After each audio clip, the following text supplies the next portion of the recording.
जय हिंद students, welcome to Chanakya coaching centre. तो बच्चों, आज की करंट अफेयर की क्लास में हम जून 4th वीक के करंट अफेयर को डिस्कस करना शुरू करेंगे और आज बच्चों हम पार्ट 1 को कवर करेंगे। पहला करंट अफेयर है बच्चों इसरो से रिलेटेड।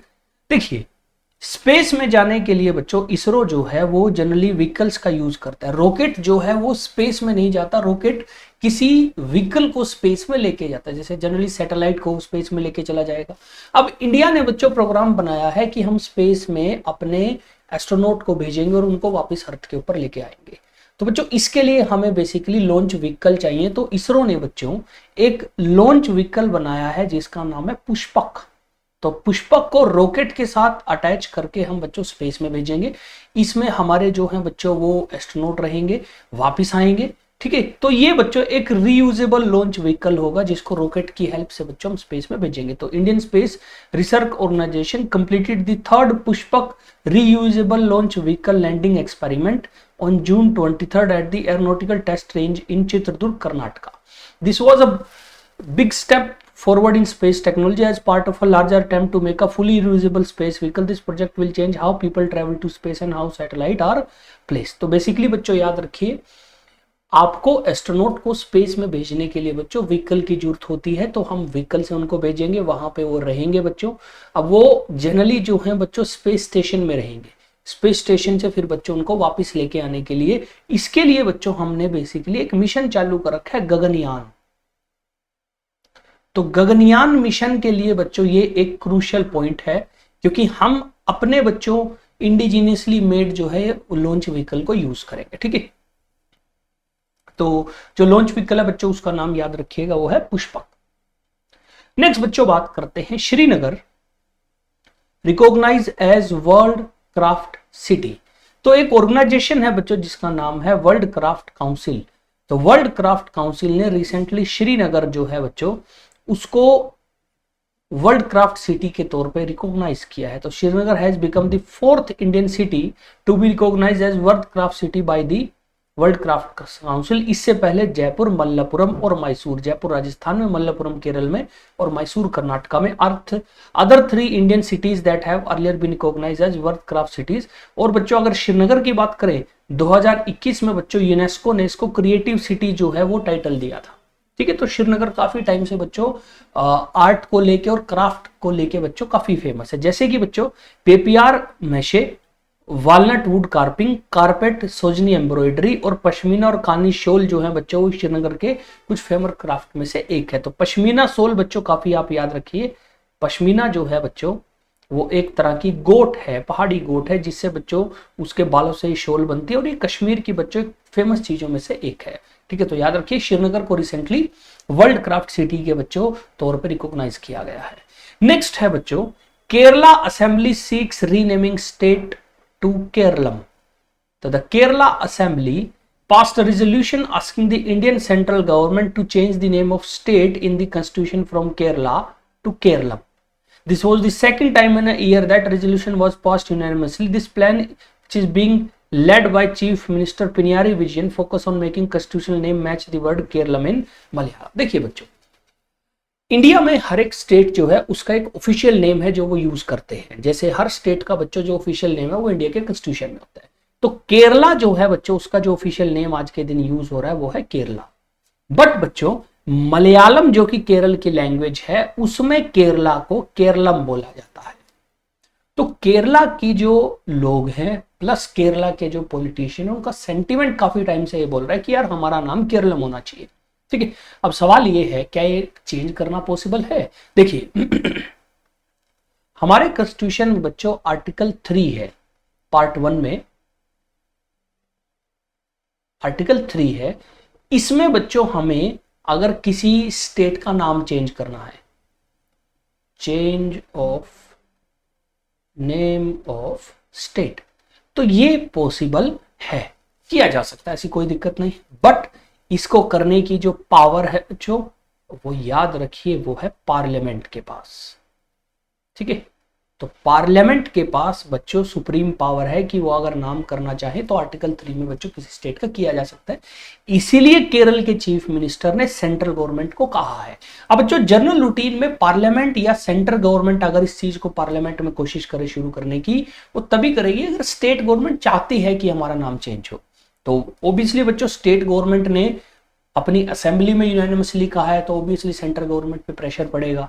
अब अगर बाय चांस बच्चों सपोज कीजिए ऐसा होता है, तो लोकसभा राज्यसभा में बच्चों इसको लेके रेजोल्यूशन आएगा, बिल पास होगा, प्रेसिडेंट साइन करेंगे, उसके बाद बच्चों नेम चेंज किया जाएगा। दूसरा बच्चों, ओरिजिनली क्योंकि केरला एज अ बच्चों कोई स्टेट था नहीं, तो अगर हम बात करें तो बच्चों त्रावणकोर, कोचीन, मालाबारी अलग अलग बच्चों छोटे छोटे प्रिंसली स्टेट थे, इनको मर्ज करके केरला बनाया गया है। तो इसीलिए केरलम नाम जो है बच्चों बेसिकली वो मलयालम लैंग्वेज में फेमस था, तो उन्होंने कहा हमें तो यही नाम चाहिए, क्योंकि ओरिजिनली केरला कोई नाम ही नहीं, केरलम नाम है। तो इसको लेके बच्चों अभी ये मूवमेंट चल रही है। सवाल है क्या इंडिया में बच्चों पहले कभी ऐसे नाम चेंज हुए हैं किसी स्टेट के? बिल्कुल हुए हैं बच्चों, कई बार होते हैं। जैसे मैं आपको एग्जांपल दूं, मध्य भारत का एक स्टेट था मध्य भारत, बाद में उसका नाम करके मध्य प्रदेश कर दिया। फिर बच्चों एक स्टेट था मैसूर स्टेट, मैसूर का कर्नाटका स्टेट कर दिया। फिर लास्टली बच्चों 2007 में हमारा एक स्टेट था बच्चों उत्तरांचल, उसका नाम बदल के बच्चों उत्तराखंड कर दिया था। तो जो आज का उत्तराखंड स्टेट है, ओरिजिनली बच्चों उसका नाम क्या था? उत्तरांचल। तो ये पॉसिबल है बच्चों, नॉर्मल रूटीन में करते रहते हैं। इवन 2011 का एक और एग्जांपल दूं मैं, ओडिशा जो स्टेट है, उनको लगा कि यार हमारी जो इंग्लिश, जो हमारे लिए इंग्लिश का नाम यूज होता है ना, वो हम चेंज करेंगे। तो उनका इंग्लिश का प्रोनाउंसिएशन था ORRISA, उन्होंने बच्चों 2011 में उसका इंग्लिश का प्रोनाउंसिएशन चेंज करके ODISH करते हैं। तो ये पॉसिबल है, मे भी शायद फ्यूचर में बच्चों हो जाए। अभी ना एक्टिवली सिर्फ 2 स्टेट ऐसा चाह रहे हैं कि नाम बदलो, एक तो केरला है, दूसरा बच्चों वेस्ट बंगाल वाले भी काफी बार बोल चुके कि हमारा नाम बांग्ला कर दो अकेला, क्योंकि वेस्ट बंगाल कोई ईस्ट बंगाल तो है ही नहीं, अब तो बोलते हैं हमारा नाम चेंज करो। बट बच्चों अभी ये पॉलिटिक्स के चक्कर में फंसी रहती है गड्डी। तो मे भी शायद बच्चों आने वाले टाइम में केरला का नाम केरलम हो जाए। फिर बच्चों दुनिया का पहला बच्चों Asian king vulture. Vulture basically बच्चों गिद्ध होता है, बड़े बच्चों ये फेमस और बड़े साइज के बच्चों पक्षी होते हैं, ठीक है। तो दुनिया में पहला बच्चों एशियन किंग वल्चर का कंजर्वेशन और ब्रीडिंग सेंटर जो है वो उत्तर प्रदेश में ओपन किया जा रहा है। तो Uttar Pradesh government has set up a state of art Jatayu conservation and breeding centre JCBC for critically endangered Asian king vulture, the first of its kind in the world. It is located in the Maharajganj district of Uttar Pradesh and is spread over 1.5 hectare. देखिए बच्चों, vulture जो है पूरी दुनिया में वो जंगलों में रहा करते थे, बट जैसे जैसे बच्चों ह्यूमन पॉपुलेशन बढ़ती गई, उनके जो नेचुरल हैबिटेट और होम थे बच्चों डिस्ट्रॉय हो गए, जिसकी वजह से इनकी पॉपुलेशन कंटिन्यूसली बच्चों डिक्रीज हो रही है। दूसरा, इनको नेचुरल स्कैवेंजर भी बोलते हैं, क्योंकि बच्चों है ना, जैसे पुराने जमाने में आपने सुना होगा लड़ाइयाँ होती थी, लोग मर जाते थे, अब वो ना वैसी उनकी जो डेड बॉडीज हैं वैसी पड़ी रहती थी, वल्चर्स आके उनको खा जाते थे, साफ कर देते थे, ठीक है। तो बड़े काम के बच्चों पक्षी थे, बट अभी बच्चों ह्यूमन एक्टिविटीज की वजह से इनकी पॉपुलेशन डिक्रीज हो गई। तो इसको लेके, और एशियन किंग वल्चर बेसिकली बच्चों वल्चर की एक स्पीशीज है, सब टाइप है आप कह सकते हो, ठीक है। अब याद रखिए बच्चों, वल्चर को लेके भारत में इससे पहले भी एक बार बड़ा इंपॉर्टेंट काम हो चुका है। वो बच्चों हरियाणा में एक जगह है पिंजौर, पिंजौर में vulture conservation and breeding centre जो था बच्चों वो शुरू किया गया था, अपनी तरह का बच्चों ये पहला शुरू किया था, और ये पिंजौर में शुरू हुआ था बच्चों हरियाणा में, ठीक है। तो vulture conservation and breeding centre बच्चों पिंजौर में शुरू हुआ था। और अभी बच्चों जो है वो एशियन किंग एक पर्टिकुलर वैरायटी है बच्चों वल्चर की, उसका बच्चों सेटअप किया है, जिसका नाम है जटायु कंजर्वेशन ब्रीडिंग सेंटर। ये बच्चों महाराजगंज डिस्ट्रिक्ट है जो उत्तर प्रदेश का बच्चों वहां पे हो। नेक्स्ट बच्चों बात करते हैं, पराग्वे जो है बच्चों वो 100th मेंबर बन गया है इंटरनेशनल सोलर अलायंस का। देखिए बच्चों, काफी समय पहले 2015 में बच्चों फ्रांस में एक मीटिंग हुई थी जिसको बोलते हैं COP21। तो COP मतलब कॉन्फ्रेंस ऑफ पार्टीज 21, 21वीं बार ये मीटिंग हो रही थी, और ये UN क्लाइमेट चेंज कॉन्फ्रेंस थी बच्चों बेसिकली, और ये पेरिस में हो रही थी। उसमें इंडिया और फ्रांस ने एनवायरमेंट को बचाने के लिए कहा कि हमें सोलर एनर्जी के ऊपर ज्यादा फोकस करना चाहिए, खास तौर पे जो कंट्री ट्रॉपिक ऑफ कैंसर और ट्रॉपिक ऑफ कैप्रिकॉर्न के बीच में है। इसको लेके बच्चों इंडिया और फ्रांस ने जॉइंटली मिलकर 2015 में इंटरनेशनल सोलर अलायंस जो है बच्चों उसको शुरू किया। और इंटरनेशनल सोलर अलायंस बेसिकली क्या है, इसमें अलग अलग देश मेंबर हैं, जो देश मेंबर है वो आपस में मिलकर एक दूसरे की सोलर एनर्जी को प्रोड्यूस करने में हेल्प कर सकते हैं, जो भी हेल्प हो जाएगी। तो पराग्वे जो है वो रिसेंटली बच्चों इसका 100th मेंबर बन गया है। अब देखिए इससे ज्यादा मेंबर पार्ट है इंटरनेशनल सोलर अलायंस का, 120 से ज्यादा, बट बच्चों बाकी कंट्रीज ने इनको साइन नहीं किया है, वो ऐसे मेंबर बने हुए, बट 100th मेंबर मतलब पराग्वे ने साइन कर दिए कि हाँ हम फुल टाइम परमानेंट मेंबर हैं इसके। ठीक है, तो पराग्वे जो है बच्चों फुल टाइम परमानेंट मेंबर बन गया इंटरनेशनल सोलर अलायंस का। अच्छा एक और कमाल की बात क्या है, इसका हेडक्वार्टर बच्चों गुरुग्राम में है, हरियाणा में।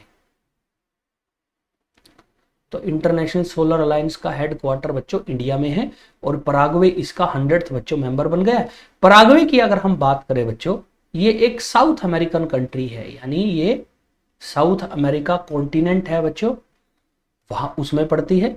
तो दूसरा बच्चों ये ब्राजील के पास है, आपने ब्राजील का नाम सुना होगा। इसकी जो कैपिटल है बच्चों पराग्वे की, उसका नाम है बच्चों असनसियोन। ठीक है, कैपिटल का नाम याद रखिएगा, असनसियोन बच्चों कैपिटल है पराग्वे की। ठीक है, द आईसीए's main goal is to make it is easier for many people to use solar energy and to support healthy growth around the world, जो हमने बच्चों बात करी। ठीक है, तो पराग्वे याद रखिए बच्चों लेटेस्ट मेंबर बन गया है इंटरनेशनल सोलर अलायंस का। नेक्स्ट बच्चों बात करते हैं अभ्यास के बारे में। देखिए बच्चों, सपोज कीजिए हमारे एयरफोर्स के जहाज है बच्चों और वो प्रैक्टिस कर रहे हैं। अब उनको प्रैक्टिस करनी है कि हवा में कोई जहाज उड़ रहा है उसको टारगेट करने के मार गिराना है। अब बच्चों इसके लिए वो या तो हवा में बच्चों रैंडमली फायर कर देते हैं, बोलते हैं हाँ ये टारगेट था और ये मर गया। हमने बच्चों एक ऐसा हवा में उड़ने वाला टारगेट बनाया जो रैंडमली मूव करेगा अपने हिसाब से। हमारे बच्चों जो फाइटर एयरक्राफ्ट होंगे वो उसको ट्रैक करेंगे और उसको मारेंगे, और क्योंकि एक्सपेंडेबल है तो इससे बच्चों हमारे जो एयरफोर्स के लोग हैं उनकी बहुत अच्छी बच्चों प्रैक्टिस हो जाएगी, ड्रिलिंग के लिए उनको बच्चों बहुत आसान हो जाएगा। तो डीआरडीओ ने अभ्यास जो बच्चों है उसके 6 सक्सेसफुल ट्रायल जो है वो कंप्लीट कर लिए हैं। Abhyas is a high speed expendable aerial target that was developed by aeronautical development establishment in Bengaluru for the defence research and development organisation. Its main job is to fake enemy plane so that defence system can practise. DRDO recently tested Abhyas 6 time at the integrated test range Chandipur Odisha and all of them went well. तो यानी बच्चों सारे test इनके जो थे वो successful रहे, और होपफुली बच्चों इन फ्यूचर जो है एयरफोर्स और बच्चों हमारे दूसरे आर्म्स जो है बच्चों डिफेंस फोर्सेस के वो इसको यूज करेंगे टारगेट प्रैक्टिस के तौर पे। नेक्स्ट बच्चों बात करते हैं इंटरनेशनल ओलंपिक डे। देखिए बच्चों ओलंपिक का हम सबको पता है बच्चों, ये एक ग्रैंड टूर्नामेंट होता है बच्चों को स्पोर्ट्स कॉम्पिटिशंस का।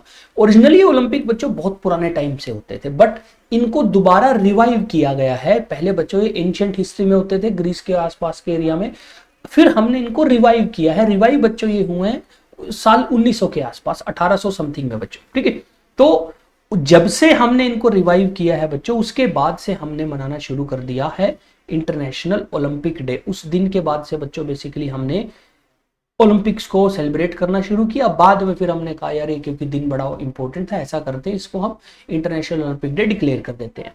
तो 23 June is observed eight international Olympic day world wide. The Olympic Day is the global celebration of sports and getting active. This day celebrates the foundation of International Olympic Committee and revival of modern Olympic Games in Paris in 1884. The 42nd session of International Olympic Committee, which met in Saint Moritz, Switzerland in 1948, approved the proposal and the first Olympic Day was celebrated on 23 जून 1948। ठीक है, तो उसके बाद से continuation में शुरू हुआ, और इस बार जो थीम थी बच्चों वर्ल्ड ओलंपिक डे की वो थी बच्चों लेट्स मूव एंड सेलिब्रेट। ठीक है, अब एक और चीज याद रखिए बच्चों, ओलंपिक जो है वो 2 टाइप के होते हैं, इवन आजकल तो 3 टाइप के भी होते हैं, जिसमें मेन जो है बच्चों वो है समर ओलंपिक, एक है विंटर ओलंपिक। जो नॉर्मल ओलंपिक गेम्स है बच्चों वो समर ओलंपिक होता है, और विंटर ओलंपिक जनरली जो है बच्चों वो जो बर्फ वाले इवेंट होते हैं उनको बोलते हैं। और जनरली समर ओलंपिक अलग देश में होता है, विंटर ओलंपिक अलग देश में होता है। जैसे बच्चों इस बार 2024 में 33rd समर ओलंपिक पेरिस में होगा, और winter Olympic generally summer Olympic के 2 साल के बाद होता है। तो ये बेसिकली बच्चों होते दोनों 4-4 साल के बाद है, बट ये 2-2 साल के बाद गैप में होता है। जैसे 2024 में समर ओलंपिक है, 26 में विंटर ओलंपिक, फिर बच्चों 2028 में समर ओलंपिक, 2030 में फिर बच्चों विंटर ओलंपिक, ऐसे होगा। ठीक है, और इस बार जो बच्चों विंटर ओलंपिक 2026 में होगा वो बच्चों होगा मिलान में, बेसिकली इटली में बच्चों, और आसपास के 2-4 छोटे छोटे शहर है बच्चों जहां पे इस बार बच्चों विंटर ओलंपिक होगा, बट ये 2026 में होगा। ठीक है, नेक्स्ट बच्चों बात करते हैं ग्लोबल लाइवेबिलिटी इंडेक्स 2024 के बारे में। देखिए बच्चों, ग्लोबल लाइवेबिलिटी इंडेक्स बेसिकली ये क्या करता है, अलग अलग शहरों में कितना इजी है वहां के लोगों के लिए रहना, कितना इजी है लोगों के लिए बच्चों वहां पे अलग अलग बच्चों अपनी जरूरतों के ऊपर स्पेंड करना, इसको लेके बच्चों ग्लोबल लाइवेबिलिटी इंडेक्स 2024 आया है। और ये बच्चों इंडेक्स जो है ये निकाला एक ऑर्गेनाइजेशन जिसका नाम है economist intelligence unit, EIU। EIU basically बच्चों एक द इकोनॉमिस्ट करके एक न्यूज़पेपर है बच्चों, बहुत फेमस है इंग्लैंड में, वहां पे बच्चों उनके उस न्यूज़पेपर और जो मीडिया चेन है उसके बच्चों छोटी सी ऑर्गेनाइजेशन है उसने किया। तो the economist intelligence unit publish it's global liability index evaluating 173 cities globally. This index reveal how comfortable these cities are to live in. The index is based on 30 indicators spread across categories such as stability, healthcare, culture, environment, education and infrastructure. अब इसमें अगर बात करें बच्चों, मुंबई और Delhi India की तरफ से टॉप कंट्रीज आई, बट हमारी टॉप कंट्रीज भी बच्चों दुनिया में 141वें रैंक पे हैं, और 100 में से बच्चों उनका ओवरऑल स्कोर जो था वो था 60.2। इसमें बच्चों टॉप 173 सिटीज में हमारे 5 शहर थे, उनमें जो टॉप पे आई है बच्चों 141 रैंक पे आई है दिल्ली और मुंबई, वो बच्चों दोनों सेम रैंक पे आए हैं। ठीक है, फिर बात करें बच्चों, चलो मुंबई दिल्ली का तो 141st रैंक आ गया, पहला रैंक किसका आया, सबसे अच्छी मतलब सिटी कौन सी है जो कि आप कह सकते हो कि हाँ यार रहने लायक सबसे अच्छा शहर है, तो बच्चों वो है वियना। वियना जो है बच्चों वो ऑस्ट्रिया की कैपिटल है, यूरोप का एक देश है बच्चों ऑस्ट्रिया, और ये बच्चों इसमें सबसे ऊपर नंबर 1 पे आया है। नंबर 2 पे आया बच्चों कोपनहेगन जो कि डेनमार्क की कैपिटल है। फिर बच्चों अगर हम बात करें 173rd पे, हालांकि एग्जाम पॉइंट ऑफ व्यू से बच्चों या तो पहला इंपॉर्टेंट है या इंडिया का सबसे ऊपर कौन सा आया, ये है बच्चों दमस्कस, सीरिया का एक शहर है बच्चों, सीरिया की कैपिटल है, वहां बच्चों जो है वो 173rd रैंक पे आई है यहाँ पे। ठीक है, वहां पे बच्चों क्योंकि सिविल वॉर की वजह से कंडीशन काफी खराब है, तो इसलिए बच्चों इंडेक्स में उसका नंबर काफी नीचे आया है। नेक्स्ट बच्चों बात करते हैं ministry of housing and urban affairs. उन्होंने बच्चों एक नया प्रोग्राम लॉन्च किया है बच्चों जिसका नाम है सफाई अपनाओ बीमारी भगाओ इनिशिएटिव। तो ministry of housing and urban affairs launch सफाई अपनाओ बीमारी भगाओ इनिशिएटिव अंडर स्वच्छ भारत मिशन 2.0। तो सफाई अपनाओ बीमारी भगाओ इनिशिएटिव और national wide campaign was launched by ministry of housing and urban affairs under the Swachh Bharat mission urban 2.0। It aims to enhance the preparedness of urban local bodies in India to effective manage the challenges posed by heavy rainfall and heightened health risk during the monsoon season which is typically run from July to August. Basically क्योंकि monsoon में बच्चों बारिश ज्यादा होती है, अब नालियां कई बार बंद हो जाती हैं और जगह जगह पानी इकट्ठा हो जाता है, उसकी वजह से बच्चों एक तो क्या होता है वैसे नॉर्मल रूटीन की फंक्शनिंग खराब हो जाती है, दूसरी बीमारियां ज्यादा फैलती है। तो अगर हम नालियां साफ रखेंगे और अपनी जो आसपास की जगह साफ रखेंगे, वहां पानी खड़ा भी रहेगा तो उतनी ज्यादा बीमारियां नहीं फैलेंगी। तो इसको लेके बच्चों बेसिकली अर्बन लोकल बॉडीज को बोला गया है कि आप इंश्योर कीजिए कि ये जो मानसून का सीजन है ये ठीक निकले। अर्बन लोकल बॉडीज मतलब म्यूनिसिपैलिटी वगैरह जो शहरों में बनती है। ठीक है, तो याद रखिए ministry of housing and urban affair ने स्वच्छ भारत मिशन के अंडर बच्चों ये चलाया है कैंपेन जिसका नाम है सफाई अपनाओ बीमारी भगाओ। नेक्स्ट है बच्चों आर्टिफिशियल इंटेलिजेंस प्रिपेयर्डनेस इंडेक्स। तो एक बड़ी फेमस ऑर्गेनाइजेशन है बच्चों जिसका नाम है इंटरनेशनल मॉनेटरी फंड। ये बच्चों वर्ल्ड बैंक की तरह काम करती है। इसका हेडक्वार्टर जो है वो है वाशिंगटन डीसी में, वाशिंगटन डीसी में जो कि यूएस की कैपिटल है। ये बच्चों वर्ल्ड बैंक की तरह दुनिया के देशों को पैसा देती है। इसके अलावा इसके और बहुत काम है। जैसे बच्चों रिसेंटली इंटरनेशनल मॉनेटरी फंड ने एक रिसर्च करके एक रिपोर्ट पब्लिश करी और एक रैंक इंडेक्स निकाला नया बच्चों जिसका नाम है आर्टिफिशियल इंटेलिजेंस प्रिपेयर्डनेस इंडेक्स, कि कौन सा देश कितना रेडी है आर्टिफिशियल इंटेलिजेंस को अपनी normal day to day life में लेके आने के लिए। कि अगर आज सब कुछ एआई जो है बच्चों उसमें आ जाए तो कौन कौन सा कंट्री कितना अच्छा परफॉर्म कर सकता है। और उन्होंने बच्चों अलग अलग जो है देश में एआई प्रिपेयर्डनेस के जो है वो लेवल चेक करे और 174 कंट्रीज की बच्चों उन्होंने लिस्ट निकाली। The rating of each country is given based on assessment of readiness in key 4 areas, digital infrastructure, human capital, labour market policies, innovation and economic integration and regulation and ethics वगैरह।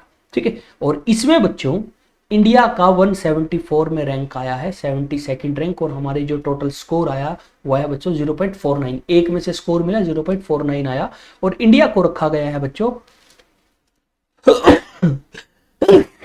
Sorry बच्चों, तो India को बच्चों इसमें EM category में रखा गया है। ईएम बेसिकली बच्चों इसमें ना देश को 3 कैटेगरी में डिवाइड किया गया है। ये बेसिकली है बच्चों, आप मान सकते हो emerging market, emerging economy market वैसे इसकी फुल फॉर्म है, बट एमर्जिंग मार्केट मतलब धीरे धीरे बच्चों एमर्ज हो रही है एज अ इकोनॉमिक मार्केट के तौर पे।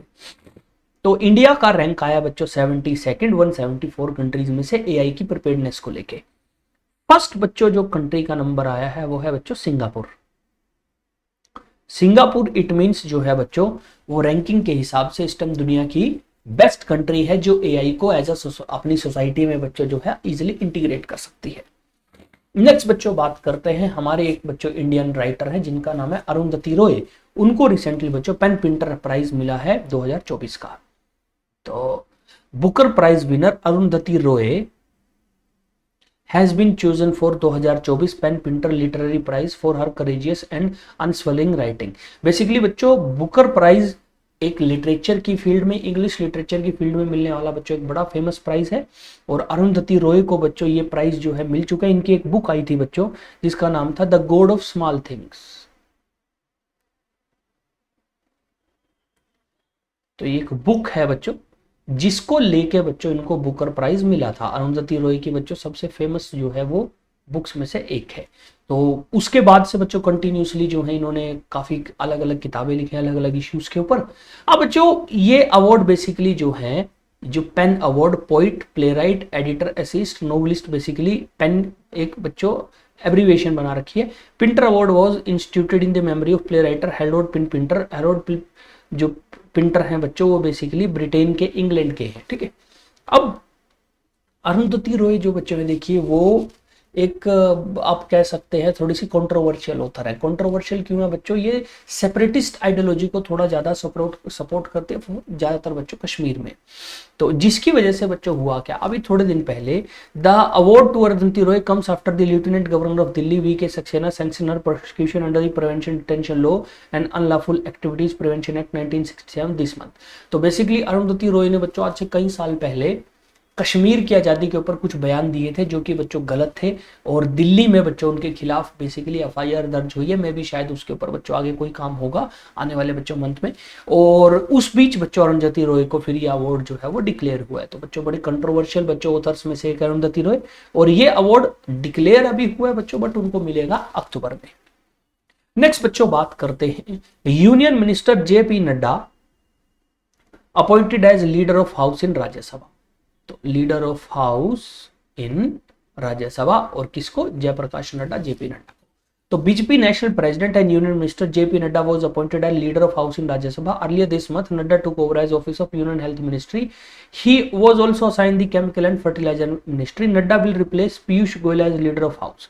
कांग्रेस प्रेसिडेंट मल्लिकार्जुन खड़गे remain the leader of opposition in Rajya Sabha. अब देखिए बच्चों, हर लोकसभा और राज्यसभा में एक पार्टी मेजोरिटी में होगी जिनकी सेंटर में सरकार होती है। जनरली बच्चों उस पार्टी का एक लीडर अपॉइंट होता है जिसको बोलते हैं लीडर ऑफ हाउस। जैसे लोकसभा में जनरली प्रधानमंत्री लीडर ऑफ हाउस होता है, सेम उसी तरीके से बच्चों जो मेजोरिटी वाली पार्टी होती है उसका राज्यसभा में भी एक लीडर ऑफ अपोजिशन होता है। तो the leader of house in Rajya Sabha is the leader and parliamentary chairperson of majority party in Rajya Sabha and is normally either a cabinet minister or a nominated minister। ठीक है, generally ये minister होता है। और पहले बच्चों पीयूष गोयल जी थे जो बीजेपी के मिनिस्टर थे, अभी बच्चों कौन है, जेपी नड्डा। अब देखिए जो पार्टी मेजोरिटी में उनका लीडर होगा, ओबियसली जो पार्टी बच्चों मेजोरिटी में नहीं है यानी जो ओपोजिशन में, उनका भी तो लीडर होना चाहिए क्योंकि उनकी बात भी तो रखने वाला कोई हो। फिर एक ऐसा सा एक और लीडर तो उसको बोलते हैं लीडर ऑफ अपोजिशन। दोनों हाउस में होता है। राज्यसभा में लीडर ऑफ अपोजिशन जो है बच्चों कौन है, मल्लिकार्जुन खड़गे जो कि बीजेपी के बच्चों एक एमपी हैं। सेम तौर पे राज्यसभा में लीडर ऑफ जो हाउस है वो हमारे प्रधानमंत्री हैं, और इस बार बच्चों लीडर ऑफ अपोजिशन जो बने हैं वो है राहुल गांधी। ठीक है, राज्य लोकसभा में बच्चों अगर हम बात करें तो। नेक्स्ट बच्चों world investment report 2024।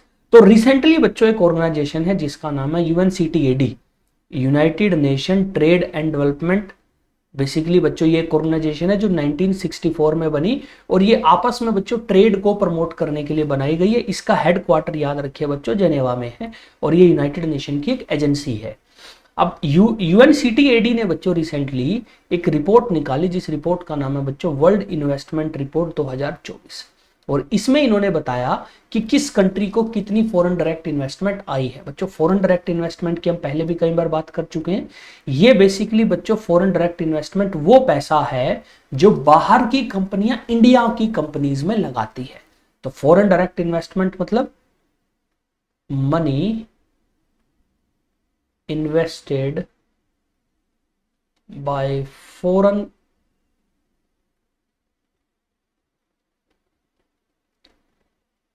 companies in Indian companies। ठीक है, इसको बोलते हैं बच्चों एफडीआई। तो इसमें बच्चों ये पता चला कि 2023 के मुकाबले 22 के मुकाबले अगर आप 23 का डाटा देखोगे हमारी एफडीआई करीब बच्चों 2% ऑल ओवर वर्ल्ड कम हुई है, यानी लोगों ने जो पैसा लगाना था वो बच्चों थोड़ा कम है।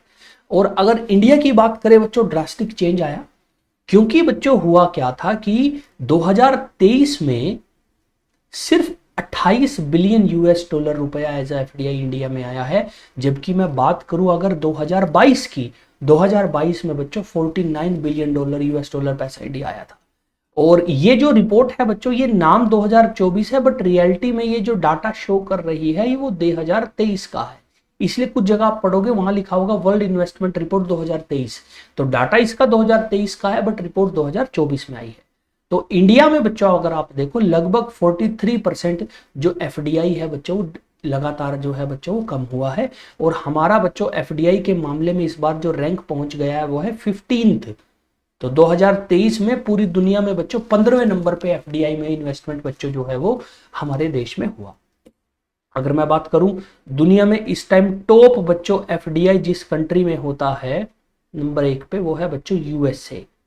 ठीक है, वैसे बच्चों हमें कंपेयर नहीं करना चाहिए, सब अलग अलग सिस्टम है, बट अगर आप कंपेयर करके देखोगे ना यूएस में अप्रोक्सीमेटली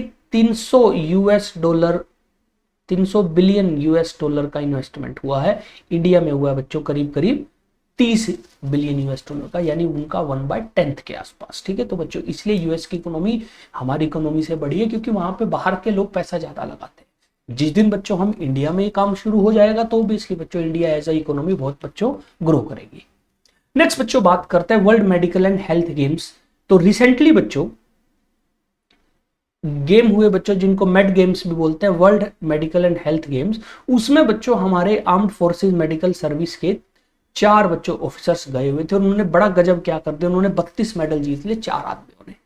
तो India wins record 32 medal at the 43rd world medical and health games. तो according to armed forces medical service 4 of its officer has won a record 32 medal at 43rd world medical and health games held in Saint Tropez France. तो France में game हुए from 16 to 23 June 2024। The annual world medical and health games are popularly known as Med games in the world largest sporting event for medical and health professional around the world. The first med games were held in 1978 Cannes, France. तो basically बच्चों इनको medical line का Olympic भी बोला जाता है। इसमें बच्चों मेडिकल लाइन के लोग जाते हैं, तो आर्म्ड फोर्सेस के जो बच्चों मेडिकल सर्विस है उससे भी लोग गए थे और उन्होंने रिकॉर्ड क्या बनाया कि 4 आदमियों ने बच्चों 32 मेडल जीत लिए हैं। ठीक है, नेक्स्ट बच्चों बात करते हैं वर्ल्ड ड्रग डे के बारे में। तो वर्ल्ड ड्रग डे या एक और नाम है बच्चों इसको बोलते हैं international day against drug abuse and illicit trafficking. Trafficking मतलब बच्चों जब आप चोरी छिपे बच्चों एक जगह से सामान दूसरी जगह सप्लाई करते हो, तस्करी बेसिकली इसको हिंदी में बोला जाता है। Popularly known as world drug day is observed on 26 June every year. This day was established in 1987 by United Nations General Assembly to raise awareness about global fight against drug abuse and illicit drug trafficking। तो basically बच्चों drugs जो बच्चों उसकी abuse होती है, लोग ज्यादा लेते हैं, धक्के से दिला देते हैं, उनकी डेथ हो जाती है, या उसकी जो इलीगल बच्चों ट्रैफिकिंग हो रही है उसके अगेंस्ट ये बच्चों दिन है जहाँ पे अलग अलग जो बच्चों रीजन है उनमें जाके लोगों को अवेयर किया जाता है कि आप इससे दूर रहिए, और अगर आपको पता आप इन्फॉर्म कीजिए अथॉरिटीज को। इस बार की जो थीम थी बच्चों 2024 में वो थी the evidence is clear, invest in prevention, कि आप अगर प्रिवेंशन में ज्यादा इन्वेस्ट करेंगे तब जाके बच्चों ज्यादा अच्छा रिजल्ट लेके आएंगे। उसके अलावा बच्चों हमारी जो बच्चों होम अफेयर्स की मिनिस्ट्री है, Uttar Pradesh, Maharashtra, Punjab are top 3 state with highest number of FIR register and NDPS act in 3 years between 2019 से 2021। तो बेसिकली भारत में सबसे ज्यादा बच्चों ड्रग्स के केसेस जो आते हैं वो उत्तर प्रदेश, महाराष्ट्र और पंजाब में आते हैं। एनडीपीएस एक्ट बेसिकली भारत में बच्चों इलीगल जो ड्रग का कारोबार होता है उसके ऊपर लगता है। ठीक है, तो ये था बच्चों वर्ल्ड ड्रग्स डे। तो इस बच्चों पार्ट में हम इतना ही करेंगे। नेक्स्ट पार्ट में बच्चों हम पार्ट 2 जो है वो उसको डिस्कस करेंगे। तब तक के लिए बच्चों अपना ध्यान रखिएगा। जय हिंद, जय भारत।